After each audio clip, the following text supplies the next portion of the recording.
On a créé l'association suite à la maladie de notre fille Aline, touchée par la leucémie à 4 mois. Et après sa seconde rechute, on a décidé d'agir un petit peu pour lutter contre cette maladie et principalement œuvrer pour faire avancer la recherche du cancer de l'enfant de façon très large. Et bien sûr sensibiliser à toutes les personnes qui ne connaîtraient pas le sujet. Et c'est pour ça qu'on a donc créé cette association.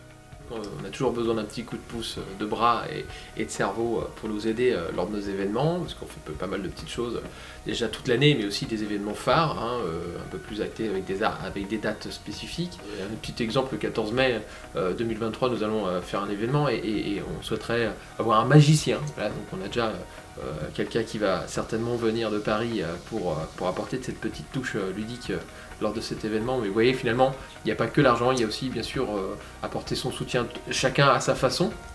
Et dernier point, la mobilisation d'entreprises locales ou non locales d'ailleurs. Dans le cadre de notre mission principale, qui est de sensibiliser au cancer de l'enfant et de collecter des fonds, les entreprises peuvent faire des dons, voilà, tout simplement. Je rappelle qu'on a notre matériel de course, on peut organiser des courses partout, chronométrées avec l'Arche, etc. Donc l'association a été équipée grâce au Crédit Agricole qui a été notre mécène principal sur cette action. On peut s'imaginer beaucoup de formats d'actions, à condition qu'on ait une prise de contact et évidemment qu'on puisse échanger et trouver finalement le sujet qui accroche et qui aille dans l'axe principal de la lutte du cancer de l'enfant, je le rappelle.